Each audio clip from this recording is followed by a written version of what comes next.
दारुल इफ्ता में मेरा सवाल ये है, आजकल ये लफ्ज बंदिश बहुत आम है, तो इसके हवाले से मुझे पूछना था, क्या ये बंदिश आज के दौर की इजाद है या इसका ताल्लुक पहले से मौजूद है, और हमारी शरीयत इस बंदिश के बारे में क्या अहकामात वारिद करती है, और हमारे बुजुर्गान दीन का इस बंदिश के हवाले से क्या मौक़िफ़ था। मजीद ये पूछना था कि अगर इस बंदिश को हम मानते हैं तो माज़अल्लाह इससे ये तासुर तो नहीं जाएगा कि अल्लाह अज़्ज़ व जल तो आपको रिस्क देना चाहता है, अल्लाह अज़्ज़ व जल तो चाहता था कि आपका फलां काम हो, लेकिन बंदिश की वजह से आपका ये काम नहीं हो सका, तो माज़अल्लाह कहीं बंदिश के जो तासुर है इसकी वजह से ये कुफ्र तक तो बात नहीं पहुंच जाएगी। असल में देखें, मिसकंसेप्शन है यहाँ पे थोड़ी सी कि बंदिश का अगर यहाँ पे यूं उसका मफ़हूम लिया जाए कि अल्लाह तबारक व ताला जो है वो करना चाहता है और बंदा नहीं करने दे रहा, तो ऐसी बात नहीं है जी। कुछ असबाब होते हैं और जो दुनिया में असबाब हैं और अल्लाह तबारक व ताला ने उनमें तासीर पैदा की है, वो भी अल्लाह तबारक व ताला की मशीयत से होते हैं। यानी ऐसा नहीं है कि बंदे ने किया है, वो भी अल्लाह तबारक व ताला की मशीयत से है। अब जादू को देख लीजिए कि जादू एक सबब है किसी के ऊपर असर करने के एतबार से। तो अब जादू असर करता है, अब कोई ये बोले कि जादूगर ने असर कर दिया, तो ऐसा नहीं है कि जादूगर ने असर कर दिया। वो एक सबब था जिसको अख्तियार कर दिया गया और उस सबब के अख्तियार करने की वजह से जो उसका नतीजा था, जो उसका रिजल्ट था, वो नाफिज हो गया।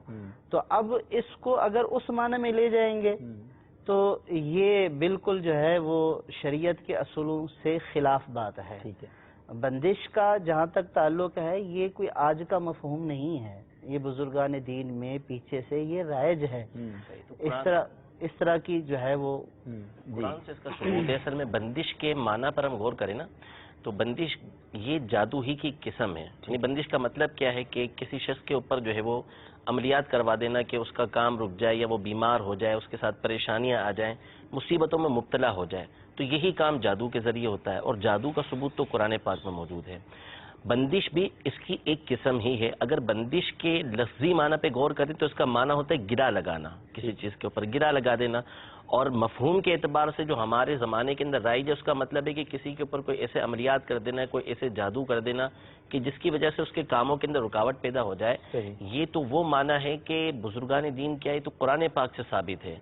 नबी के करीम सल्लल्लाहु ताला अलैहि वसल्लम की ज़ाते गिरामी पर लबीद और उसकी बेटियों ने जादू करवाया था। ठीक है, और ये बुखारी मुस्लिम के हदीस पाक है कि नबी करीम सल्लल्लाहु अलैहि वसल्लम के जिस्म अक़दस के अंदर इसकी वजह से तकलीफ आई थी, तो अल्लाह तबारक व तआला ने कुरान मजीद फुरकान हमीद की ये दोनों सूरतें नाजिल फरमाई, सूरे फलक और सूरे नास, कि जिसके शुरू के अंदर ये है कि कुल आऊज़ु बिरब्बिल फलक, यानी अल्लाह तबारक व तआला की पनाह मांगता हूँ। इसमें आगे जिन जिन चीज़ों से पनाह मांगी है उनमें एक अल्फाज है वमिन शर्रिन नफ़्फ़ासाति फ़िल उक़द, यानी जो गिरह के अंदर फूंके मारती हैं औरतें, उनके शर से भी मैं पनाह मांगता हूँ। तो गिरह का, बंदिश का मान तो कुरान की खुद इस आयत से साबित हो गया।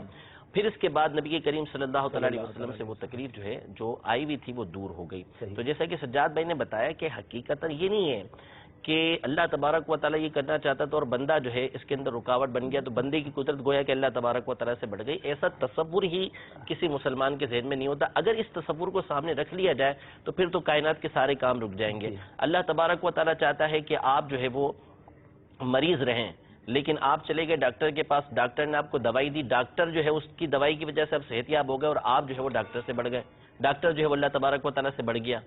तो ये तसव्वुर तो है ही नहीं ना। असल तो वही असबाब की बात है कि अल्लाह तबारक व तआला, बंदे की जो पकड़ होती है वो असबाब के ऊपर होती है।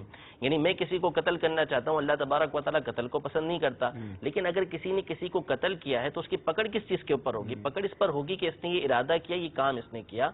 तो एक है अल्लाह तबारक व तआला की रिजा और एक है अल्लाह तबारक व तआला की मशीयत, यानी उसका एक कायनात चलाने का तरीक़ेकार है, और एक उसकी पसंद।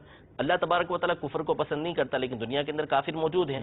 तो ये जो काफिर हैं अपनी मर्जी से कुफर कर रहे हैं कि अल्लाह तबारक व तआला से बढ़ गए, हरगिज़ ऐसा नहीं है। ये अल्लाह तबारक व तआला की मशीयत है, ये तकदीर के मामलात हैं जो वो बेहतर जानता है और उसके बताए से उसके प्यारे बेहतर जानते हैं। तो बहरहाल खुलासा ये है कि हरगिज़ इसका मफहूम ये नहीं है कि बंदिश करवाने वाला ये उसके बारे में समझा जाए कि वो अल्लाह तबारक व तआला से बढ़ गया।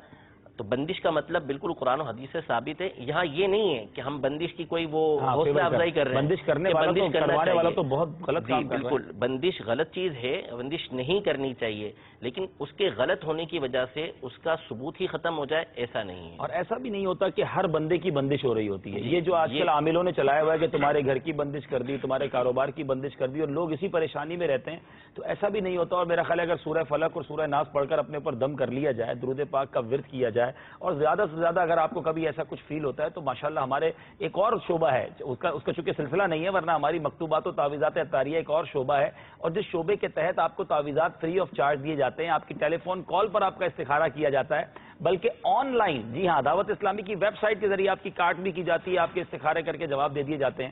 تو آئیے دعوت اسلامی کے پاس آپ کے سارے پرابلمز کا سولوشن